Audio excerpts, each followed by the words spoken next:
নর্মদে হার। আজ 31শে জানুয়ারি। খুব ভোরে উঠেছি, উঠে 5টা নাগাদ স্নান টান করে পুজো টুজো করে 6টার সময় বেরিয়েছি। অন্ধকার ছিল তো 6টার সময় বেরিয়ে মেঘনাদ মন্দির কাছে একজন বলল যে হ্যাঁ কাছেই, রাস্তাতে পড়ে। তারপরে হলো মজার ঘটনা। গিয়ে সেই মেঘনাদ মন্দিরের যাচ্ছি তো গিয়ে একটা জায়গায় দেখি হ্যাঁ মন্দির মতো দেখা যাচ্ছে। মন্দিরে তো চূড়া থাকে, শিব মন্দির, হ্যাঁ মেঘনাদেশ্বর। তো সে আর হলো না। গিয়ে দেখি যে যেমন মৃতদেহ ঢাকা থাকে ওইরকম একটা ব্যাপার খাটিয়ার উপরে। তখনই হনন করে একটা লোক এসে বললো, আরে এটা তো পীর বাবার মাজার। হ্যাঁ, তো শুনে মনটা হালকা হয়ে গেল যে ঠিক আছে, তীর্থ ধর্মস্থান তো বটেই। তা সেই পীর বাবার মাজারে প্রণাম করে আর ওই মেঘনাদ মন্দিরটা দেখিয়ে দিল জঙ্গলের মধ্যে। হ্যাঁ, তো সেদিকে আর গেলাম না, ওদিকে শিব ঠাকুরের উদ্দেশ্যে প্রণাম করে বেরিয়ে পড়লাম। তারপরে অনেকক্ষণ হেঁটে 7টা নাগাদ এই কটোরা গ্রামে এসে পৌঁছেছি। তো কটোরা গ্রামের পিছনে ও জায়গায় একটি বাচ্চা ছেলে আছে, সেবা দেয়। তো এখানে পরিক্রমাকারীরাও থাকে। তো এই কটোরা গ্রামের ওই চলে গেছে পাকা রাস্তা, ওটা বড় রাস্তায় পৌঁছে গেছে। যারা দ্রুত পালাতে চায় তারা ওই রাস্তাতে যায়। আর আমরা তো 4জন বেরিয়েছিলাম, তো 3জন এখনো পিছনে আসবে। আমি একটু আগে বেরিয়েছি। এই পরিক্রমা পথ, পুরানো রাস্তা, এইটা ধরে যাব হচ্ছে হনুমন্তেশ্বর মহাদেব। তো হনুমন্তেশ্বর মহাদেব আগে 80 বছর আগের যে বর্ণনা, সেখানে তিনি 6 ফুট উঁচু। আবার শুনছি একটি স্ফটিক লিঙ্গ, এই তো শৈলেন্দ্র নারায়ণজির বইতে লেখা আছে। দেখেন কোনটা কি বা কত বড় সেটা গিয়ে দেখতে পারবো। তো ওই রাস্তা ধরে যাওয়া যাবে নীলকণ্ঠেশ্বর। এপারের নীলকণ্ঠ, ওপারেও নীলকণ্ঠেশ্বর আছে। তো এটা আদি নীলকণ্ঠেশ্বর। তো এখানে দেখি আজকে সামনে কি আছে। তো কটোরা মোড় থেকে এই কটোরা গ্রামে ঢুকলাম। তো এখন এই গ্রামের পথ ধরে এইটাই হচ্ছে পরিক্রমা মার্গ। তো এই পরিক্রমা মার্গের দুই পাশে গ্রামের লোকেরা এসে পায়খানা করে, সুতরাং দুই পাশে প্রচণ্ড দুর্গন্ধ। তার মধ্যে দিয়েই যাচ্ছি, কিছু তো করার নেই, উপায়ও নেই, কারণ এইটিই রাস্তা। তো একটি চিরন্তন সমস্যা। সরকারি উদ্যোগ থাকে, সেই সরকারি উদ্যোগের কোনো জায়গায় কোনো প্রচারই থাকে না। উদ্যোগ প্রকল্প আছে, পঞ্চায়েত সেগুলোর অনেক সময় অপব্যবহার করে। তো আবার অনেক সময় মানুষজনের মধ্যে সচেতনতার অভাব আছে, তার জন্যই এগুলো ঘটে। তো বহু জায়গায় এইরকমই দেখছি, রাস্তার ধারে যত্রতত্র মলত্যাগ করে রয়েছে। সাধু সন্তরাও কোনো যাওয়ার জায়গা থাকে না, তারাও রাস্তার ধারে। তবে তারা একটু হয়তো ভিতরে একটু নির্জন জায়গাতেই যায়।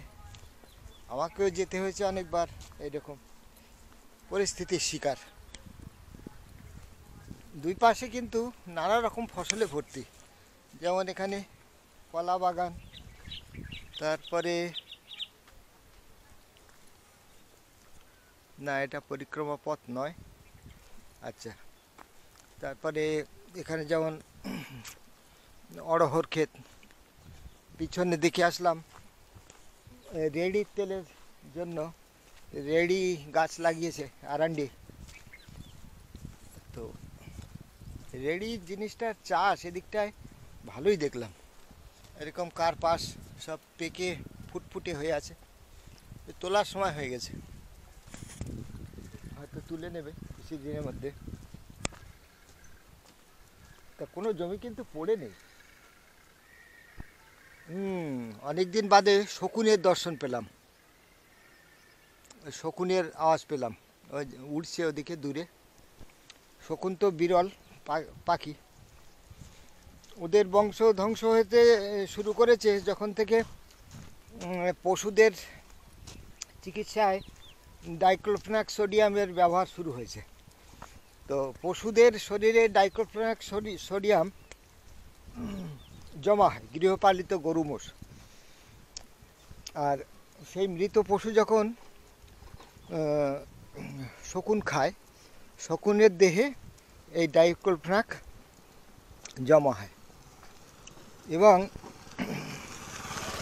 শকুনের বাচ্চাদের মধ্যে জেনেটিক একটা পরিবর্তন হয়ে যায় ডাইক্লোফেনাকের প্রভাবে, এবং তাদের কিডনি খারাপ হয়ে যায়। তো গাছের মাথা থেকে বাচ্চাগুলো অপুষ্ট অবস্থায় উপর থেকে পড়ে মারা যায়।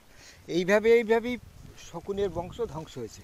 তো এইটাই সবথেকে গবেষণালব্ধ প্রাপ্ত জ্ঞান। যাই হোক, আমাদের পশ্চিমবঙ্গের পুলক লাহিড়ী বলে একজন শকুন বিশেষজ্ঞ আছেন। তিনি অনেক চেষ্টা করেছেন শকুনের বাঁচানোর। ওদিকে তো শেষ, তবে উত্তরপ্রদেশে কিছু কিছু জায়গায়, গুজরাটের এইসব এলাকাতে এখনও শকুন বর্তমান। দূরে, অনেক দূরে উঁচু গাছটার ডগাতেও একটা বড় শকুন বসে আছে, দেখতে পাচ্ছি।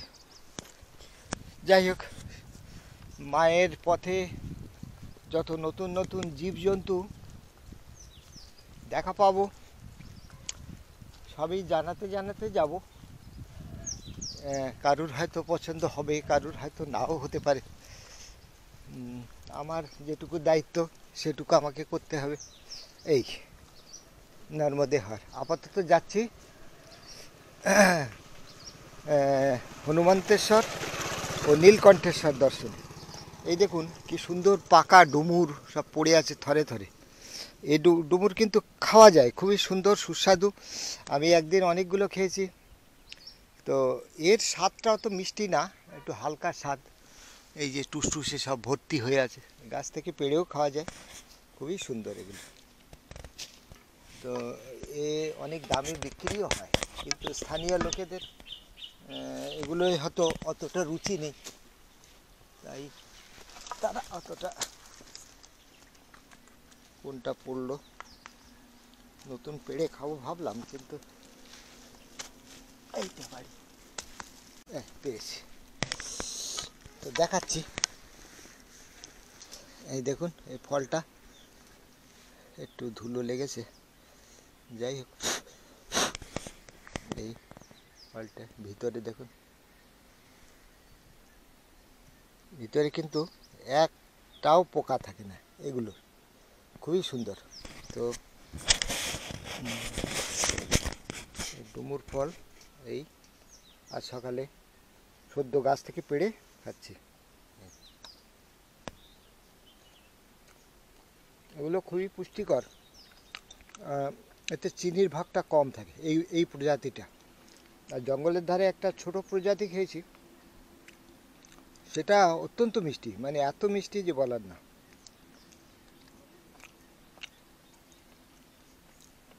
এরকম বড় প্রজাতির ডুমুর চাষ হয় অনেক জায়গায়। যাই হোক, সকালে একটু আগে মুড়ি টুড়ি খেয়েছি, এখন আর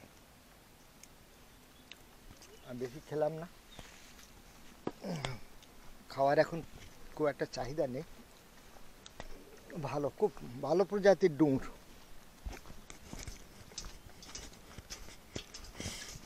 আপাতত সামনে এগিয়ে যাই। ধুলো ভরা রাস্তা, তবে এখানটা কোনো আর নোংরা নেই। আর দেখুন, গুজরাটের অত্যাধুনিক পদ্ধতিতে চাষ হচ্ছে ভিতরে ভিতরে।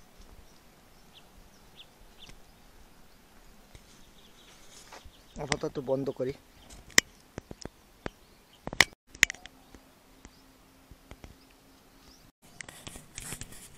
তো কটরা গ্রাম ছাড়িয়ে হনুমন্তেশ্বরের কাছাকাছি প্রায় এসে গেছি।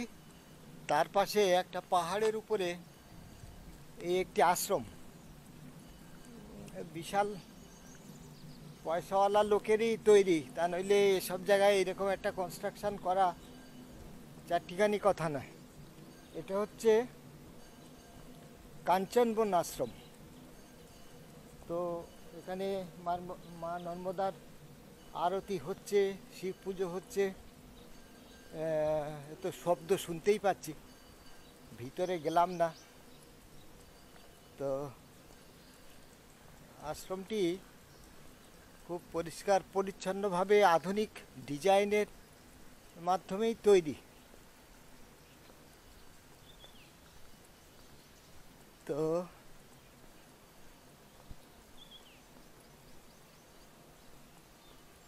ভিতরে উঁকি দেওয়া যায়, কিন্তু ঢুকবো না, পরিক্রমা মার্গ হচ্ছে সোজা পাথরের উপরে, একদম পাহাড়ের উপরে এই আশ্রম। এতে পুরো নিরেট পাথর পাহাড়। তো ওখানে দূরে এক সাধু বাবা দেখা যাচ্ছে, যাই এড়িয়ে যেতে চাই।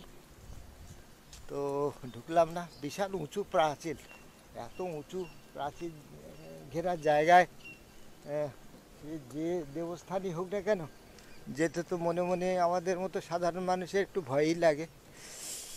ওর থেকে আমার হনুমন্তেশ্বর ভালো, একদম মা নর্মদার কিনারে আছেন। তো সেখানে যাব।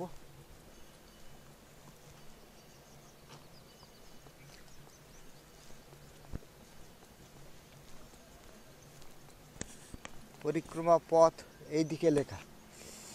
তো হনুমন্তেশ্বর সম্ভবত তাহলে এই দিকে পড়বে। দেখছি, জিপিএসটা অন করে দেখি এখান থেকে। তো আজ 31 তারিখে আপাতত আমি এই হনুমন্তেশ্বর মহাদেব মন্দিরে এসেছি। তো এটি নতুন মন্দির। ভিতরে শিবলিঙ্গ প্রণাম দর্শন করলাম, তার ছবি নিলাম। আর এখানে নর্মদা মায়ের এই সুন্দর তীর। তো এই জায়গাটা কুমির ভর্তি, মাঝে মধ্যে দু একটি কুমিরের শীত দাঁড়াও দেখতে পাচ্ছি, ডুবে যাচ্ছে। আর এই জায়গাটিতে প্রাচীন গুহা ছিল। তো এই গুহার পথ আপাতত বন্ধ করা আছে। এর নিচে এখন আপাতত মন্দিরের জল ইত্যাদি সরানোর ড্রেন বা ইত্যাদি করা হয়েছে, কিন্তু এর ভিতরে গুহা ছিল, সে গুহা বন্ধ আছে, গুহামুখ যাওয়া যায় না।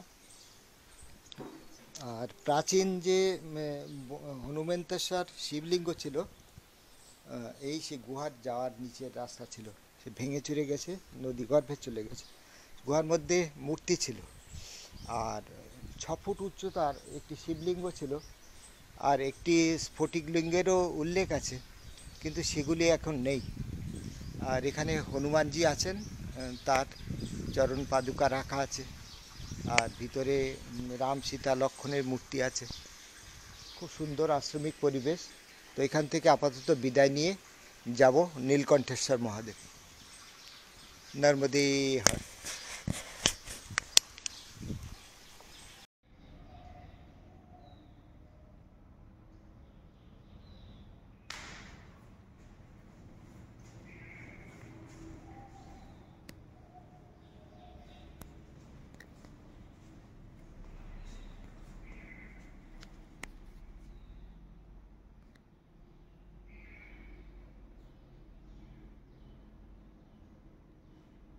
শ্রী হনুমন্তেশ্বর মহাদেব।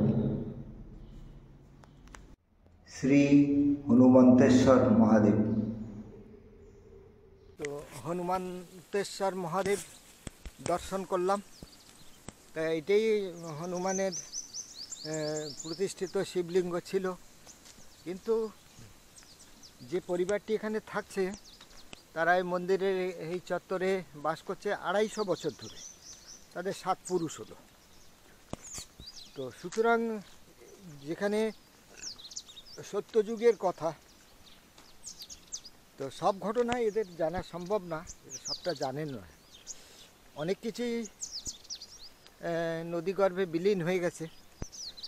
তো সে 6 ফুট উঁচু শিবলিঙ্গ দেখতে পেলাম না, স্ফটিকলিঙ্গ, তারও কোনো বালাই বা হদিশ পেলাম না। শিব ঠাকুরের উপরে প্রচুর বেলপাতা, ফুল ইত্যাদি দফায় দফায় চাপানো আছে। তার ভিতর দিয়ে হাত দিয়ে শিবজিকে স্পর্শ করলাম, সেটাও কোনো স্ফটিকলিঙ্গ বলে মনে হলো না। তো তার স্বরূপ পুরোটা দর্শন করতে পারিনি। যাই হোক, জায়গাটি প্রাচীন তো বটেই, মন্দিরটা রং করা, সুতরাং সেটা আদি পাথরের তৈরি কিনা সেটাও বোঝা গেল না, তবে মনে হয় পাথরেরই তৈরি, তার মানে বেশ প্রাচীন। এইরকম বিজন প্রদেশে গিয়ে পাথরের টুকরো দিয়ে দিয়ে দিয়ে দিয়ে এত সুন্দর স্ট্রাকচার বানাবে। অতীতকালে যা হতো সেরকম তো এখন আর হয় না। যাই হোক, ও পথ থেকে ফিরে আমি আবার খানিকটা ব্যাক করছি। ব্যাক করে এবার যাব নীলকণ্ঠেশ্বর মহাদেবের দিকে। তো আমার যেসব সাথী যারা আসবে বলেছিল তারা এ পথে আসেনি, কারণ আসলে তাদের সঙ্গে এতক্ষণে দেখা হয়ে যেত। মানে তারা তাদের ভিন্ন পথ বেছে নিয়েছে। সকালে তো বলল হনুমন্তেশ্বর দর্শন করব, এখানে আসেনি মানে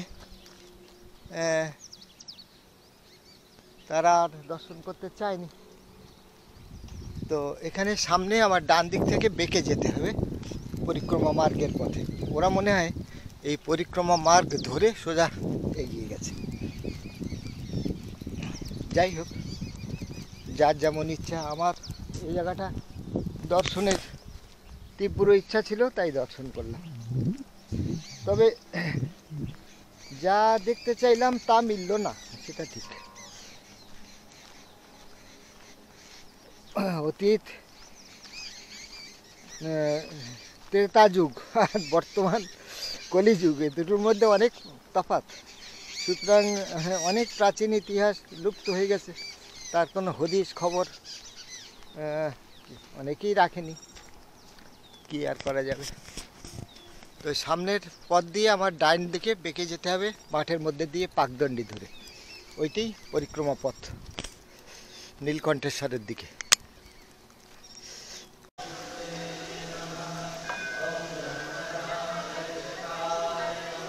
এই হলো স্বামীনারায়ণ মন্দির। কৃষ্ণ ভগবান, স্বামীনারায়ণ ভগবান, লক্ষ্মীনারায়ণ, হ্যাঁ,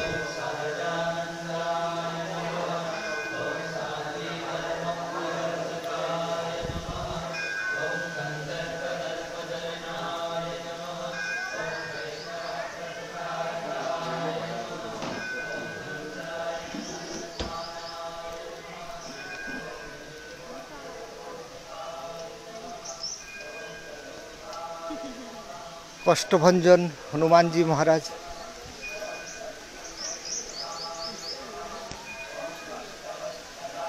খুবই সুন্দর নর্মদে। এখনো স্বামীনারায়ণ মন্দিরের বৃত্ত বৈভবের মধ্যে দিয়েই চলেছি। বিশাল এরিয়া জুড়ে, মানে এর কোনো শেষ নেই। পাখি তো নেই, সাজানো বাগানের উপরে বক বসিয়ে রেখেছে, হ্যাঁ, বিভিন্ন রকম পাখি বসিয়ে রেখেছে। এসব বাচ্চাদের ভালো লাগে, আমাদের কি ভালো লাগে? তীর্থযাত্রীদের এইসব বৃত্ত বৈভব এসব মানায় না। আর এর মধ্যে কোনো প্রাণও নেই। যারা ভ্রমণার্থী তাদের কাছে জায়গাটি সুন্দর। এই সুন্দর, যেমন সাজানো গোছানো ফুল, পাখির বাসাও আছে ভিতরে। ঠিক আছে, সবই দেখলাম, দেখালাম। এই স্বামীনারায়ণ মন্দিরের মূল চূড়া ওই দেখা যাচ্ছে। তা আমি এখান থেকে যাচ্ছি পৈচা গ্রাম, পুতিকেশ্বর মহাদেব।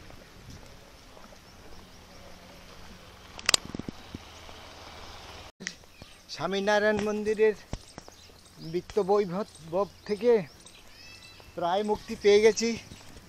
এখন এক শেষ প্রান্তের এই রাস্তা দিয়ে এখন পৈচা গ্রামের দিকে এগিয়ে চলেছি। বাপ রে বাপ! তো আগে জানলে এই জায়গাটিতে ঢুকতাম না, আপাতত বেরিয়ে যাচ্ছি জায়গাটি দিয়ে। পাশেই নর্মদা, দূরে নয়। बाबा वो पुतिकेश्वर महादेव दर्शन करना है। पुतिकेश्वर महादेव, पुतेश्वर महादेव, पुतिकेश्वर महादेव, हाँ, हाँ, पोइचा ग्राम। पोइचा गाँव तुम्हारे गन्ने के हल्ला ये गेट आएगा ना, गेट, हाँ हाँ गेट से आप राइट लगा लेना। अच्छा हाँ सीधे चले जाओगे आप वहाँ पे। तो नदी संगम एक पड़ेगा ना, नहीं दूर है? अभी आप क्या बोले आप?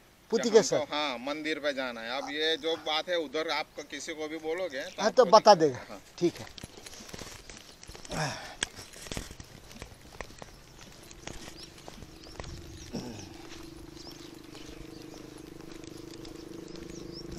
ঠিক আছে, আগে মহাদেব মন্দির দর্শন করি ওনাদের কথা মতো, তারপরে না হয় ফের জিজ্ঞাসা করা যাবে। তো রাস্তা জটিল, অনেকটা দূর হাঁটা, ফালতু হাঁটা হলো, মনটা খানিকটা বিরক্ত হয়ে যায় এরকম, কিন্তু কিছু তো করার নেই, আমাদের অজানা রাস্তা, অজানা পথ। তো ভালো ইচ্ছা নিয়েই তো এসেছিলাম, দেখাও হয়ে গেল, ভালোই হলো, না চাইতেও দর্শন হলো। তো পুতিকেশ্বর শিব মনে হয় ওই দূরে মন্দির চূড়া দেখা যাচ্ছে, ওখান থেকে জিজ্ঞাসা করে নেব পরবর্তী গন্তব্য কোন দিকে। এতে আমি বেশি দূরত্ব যেতে পারলাম না, অনেকটাই পরিশ্রম হলো। যাই হোক, সব দিন তো সমান যায় না।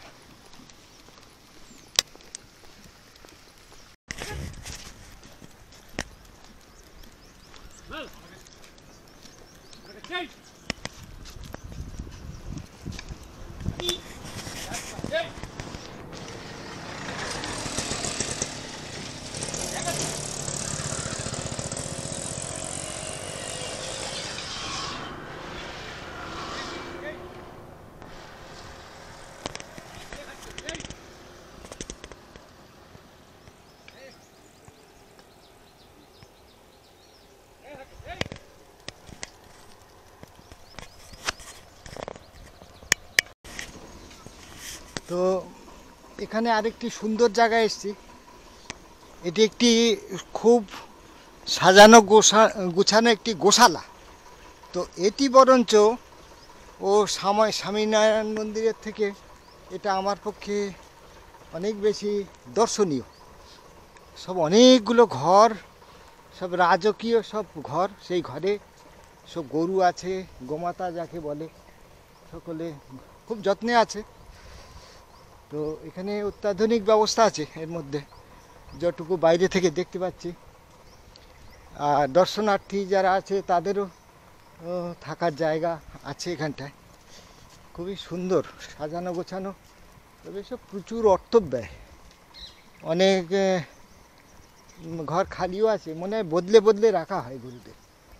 আচ্ছা, এখানটা তাদের চড়ার জায়গাও আছে, হাঁটার জায়গা। এই যেমন এখানে মনে হয় গরুর প্রজনন কেন্দ্রও আছে, এই যেমন সব বিভিন্ন প্রজাতির গরু, বড় বড়। তো এই যে দেখা যাচ্ছে ভিতরে তারা আছে। তো এটি বরঞ্চ অনেক বেশি ভালো জায়গা। যাই হোক, ভালো মন্দ তুলনামূলক বিচারে আমার মতের সঙ্গে অনেকেরই মত মিলবে না।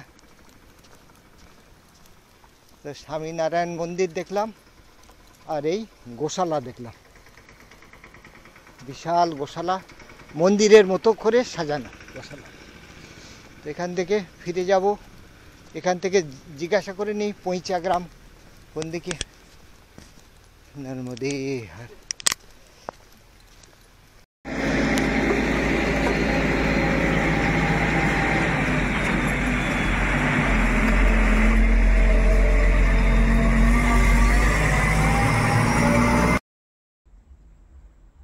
তো এই স্থান হলো ব্যাসের বেট, ব্যাস কা বেট। তো এখানে দূরে আছে শুক্রেশ্বর, ব্যাসেশ্বর, মার্কণ্ডেশ্বর দূরে আছে, এখানে নয়, এখান থেকে দেখা যাচ্ছে না স্থানটি। তো এই তিনটি গুরুত্বপূর্ণ তীর্থ মন্দির আছে। তো ব্যাসেশ্বর মন্দিরে ব্যাসদেবের বৃদ্ধ অবস্থার মূর্তি, সুখদেবের বাল্য অবস্থার মূর্তি এই দুটো আছে, আর তার সঙ্গে মার্কণ্ডেয় ঋষির মূর্তি। তো ব্যাসবেট হলো এই কিনারায় মা নর্মদা, আর তার মাঝখানে একটা বিশাল ভূমি। এর ভিতরে এক সময় মুনি ঋষিরা তপস্যা করতেন বসে বসে। তাদের সব স্থান আছে, পুণ্য স্থান ওর ভিতরে আছে জঙ্গলের মধ্যে। অতি সুন্দর জায়গা। এখানে চারপাশে কোনো জনবসতি নেই। ওপারে অতি দূরে দেখা যাচ্ছে কাজকর্ম চলছে। হ্যাঁ, তো এই দ্বীপে যাওয়ারও উপায় তীর্থযাত্রীদের নেই, কারণ তাহলে পরিক্রমা খণ্ডিত হয়ে যাবে। কারণ এটিকে নর্মদা মায়ের অংশ বলে ধরা হয়।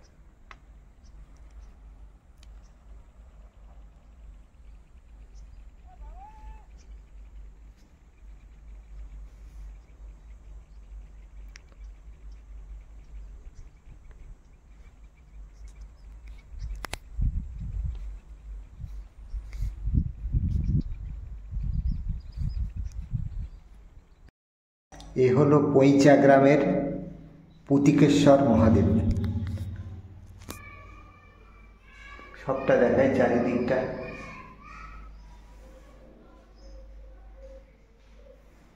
এই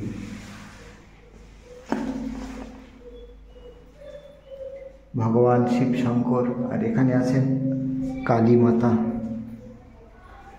কালী মাতাকে দর্শন করাই। এই হলো কালী মাতা। মন্দিরটি একদম জনবিরল। এই মন্দিরটির একটি কাহিনী আছে, তো সেই কাহিনীটি আমার আপাতত জানা নেই। কাহিনীটা লেখা আছে গুজরাটি ভাষায়, তো আমি পড়তে পারলাম না সেটা, এই জন্যে আপাতত জানাতে পারছি না। যদি কখনো জানতে পারি তাহলে আপনাদের জানাবো। তো পুতিকেশ্বর দর্শন করলাম।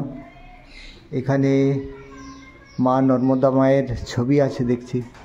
চারিদিকে সব বিচিত্র বর্ণের, বিচিত্র ধরনের শিবলিঙ্গের ছবি আছে। বাবা নন্দী মহারাজ এখানে আছে। নর্মদে হার। তো এই সুন্দর পুরোটাই দর্শন করলাম। আমাদের অন্য পুণ্যযাত্রীরাও এসে গেছেন।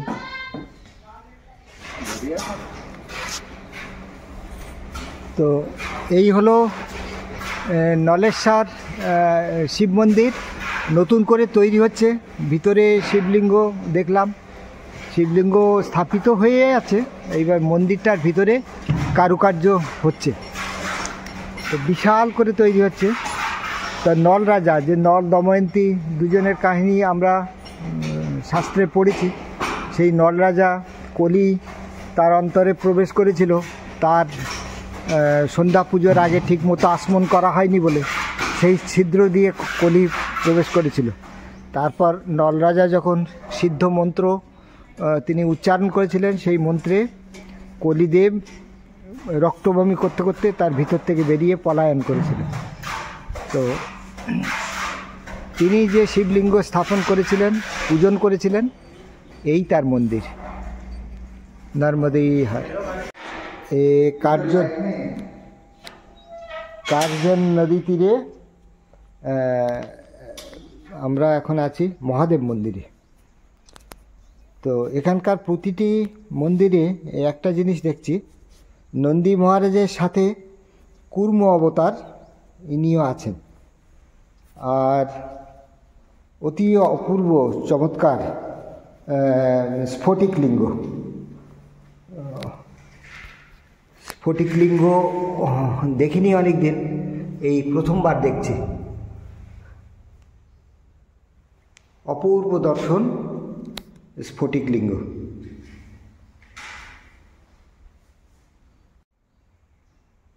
এ হলো কার্জন নদী তীরে স্ফটিকলিঙ্গ, ক্রিস্টাল পাথরের তৈরি। অপূর্ব সুন্দর দর্শন। শ্রী হনুমন্তেশ্বর মহাদেব। নলেশ্বর শিবলিঙ্গ।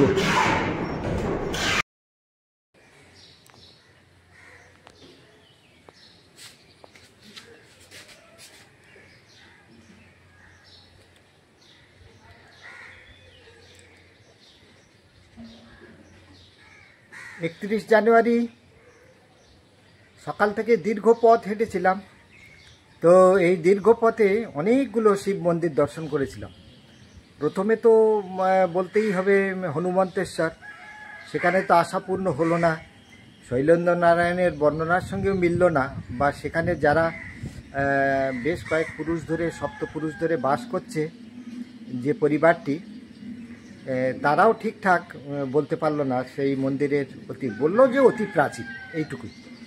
আর শিবলিঙ্গটি খুব ছোট, তবে পূজা হচ্ছে খুব ভক্তি ভরে। তো এই স্থানটি দর্শন করার পরে তারপরে একে একে গেলাম। প্রথমে গেলাম হচ্ছে স্বামীনারায়ণ মন্দির। তা ওটা অনেকে বলছিল যে নীলকণ্ঠ মন্দির, কিন্তু পরে জানলাম যে ওটা নীলকণ্ঠ মন্দির বলতে নীলকণ্ঠ বরণীর মন্দির। নীলকণ্ঠ বরণী তো স্বামীনারায়ণ ভগবান নামে খ্যাত। তো সেই বিশাল আশ্রম, সেখানে প্রচুর জমজমাট, সেখানে এত সব সুন্দর, সেটা অ্যাকচুয়ালি তীর্থ পর্যটকদের জন্য বা ভ্রমণার্থীদের জন্য। তো সেখানে সাধুসন্ত বা পরিক্রমাকারী খুব একটা যায় না। আমি যাওয়াতে অনেকেই ঘিরে ধরলো, গুজরাটের অনেক পরিবার, তারপরে অনেক যুব সম্প্রদায়, তারপরে মেয়েরা, তারা সব নানা প্রশ্ন জিজ্ঞাসা করতে থাকলো, তাদের উত্তর দিলাম। তারপরে সেই স্থানটি দর্শন করে ওখান থেকে বেরিয়ে গেলাম পৈঁচাগ্রাম। পৈঁচাগ্রামে অতি প্রাচীন শিব মন্দির পুতিকেশ্বর শিব, সেটা দর্শন করলাম। সে মন্দিরটা ফাঁকা পড়ে আছে, কেউ নেই, একটা জনপ্রাণী নেই। সব মন্দির ওইভাবে কারুর উপরে একটা দায়িত্ব দিয়ে কুম্ভমেলা দর্শনে গেছে। পুতিকেশ্বর দর্শনের পরে গেলাম নলেশ্বর শিব দর্শন, তারপরে আরেক হনুমান মন্দির। রাস্তায় তখন খুব খিদে পেয়েছিল, দুপুরবেলা একটা ফলের দোকানে ফল কিনতে গেছি। তা সেই মাটি ফল কেনা তো দূরের কথা, আগে এক গামলা ফল কেটে দিল। আমরা 4জন ছিলাম, সবাই সেই ফল খেলাম। তারপরে তার থেকে কিছু ফলও কিনলাম। তারপরে সেখান থেকে নদীর তীর দিয়ে অনেক পথ হেঁটে তারপরে শেষ পর্যন্ত গেলাম যে জায়গাটি, সেটি একটি আশ্রম। সেই আশ্রমটা ব্যাসবেটের কাছে। ব্যাসবেট হলো নর্মদা মায়ের বুকে একটি বড় দ্বীপ। সেখানে ব্যাসেশ্বর মহাদেব আছেন, তারপরে সুখদেবেশ্বর মহাদেব আছেন, তারপরে মার্কণ্ডেশ্বর মহাদেব আছেন। তো সেখানে সিদ্ধ সাধু পুরুষদের বা মুনি ঋষিদের পূজার জায়গা। তো সেখানে পরিক্রমাকারীদের যাওয়া নিষেধ, কারণ ওটা একটি দ্বীপের মধ্যে, পরিক্রমা খণ্ডিত হয়ে যাবে। তবে স্থানটি ভারী সুন্দর। সেখানে যে আশ্রমটি ছিলাম, সেখানে এক সেবক আছে, সেখানেও তার যে মূল যে প্রতিষ্ঠাতা তিনি নেই। আর সেবকটি তার সেই প্রতিষ্ঠাতার উদ্দেশ্যে নানা রকম গালিগালাজ করতে থাকলো। যাই হোক, সেসব আমাদের বিচার্য বিষয় নয়। সেই মন্দিরে একটি সুন্দর বেশ স্ফটিকের মতো এরকম সাদা শিবলিঙ্গ ছিল, আর পাশে ছিল কার্জন নদী। স্থানীয় ভাষায় কার্জন নদী, কিন্তু আমার মনে হয় নদীটির নাম হওয়া উচিত কর্ষণ নদী। ভগবান শঙ্কর্ষণ বা শ্রীকৃষ্ণের বরদা বলরামজি, তার নাম ছিল শঙ্কর্ষণ। তাই সেই শঙ্কর্ষণ থেকে কার্জন নদী নামটা হয়েছে। তো সেসব কাহিনী পরে হবে। তো এই কার্জন নদী তীরে সেই আশ্রমে রাত্রিবাস করেছিলাম। নর্মদী হাট। কার্জন নদী সঙ্গমে হনুমান মন্দির। ওই পোহাইল তিমির রাতি, ওই পোহাইল তিমির রাতি, পূর্ব গগনে দেখা দিল নবপ্রভাত ছটা, জীবনে যৌবনে হৃদয়ে বাহিরে প্রকাশিল অতি অপরূপ মধুর ভাতি, ওই পোহাইল তিমির রাতি, ওই পোহাইল তিমির রাতি। কি পাঠালে এ শুভ বিনিদ্রা মাঝে, মহামহলাসে জাগাইল চরাচর। কি পাঠালে এ শুভ বিনিদ্রা মাঝে, মহামহলাসে জাগাইলে চরাচর। সুমঙ্গল আশীর্বাদ বরষিলে করি প্রচার সুখবারতা, তুমি চির সাথের সাথী, ওই পোহাইল তিমির রাতি, ওই পোহাইল তিমির রাতি। পূর্ব গগনে দেখা দিল নব প্রভাত ছটা, জীবনে যৌবনে হৃদয়ে বাহিরে প্রকাশিল অতি অপরূপ মধুর ভাতি, ওই পোহাইল তিমির রাতি, ওই পোহাইল তিমির রাতি।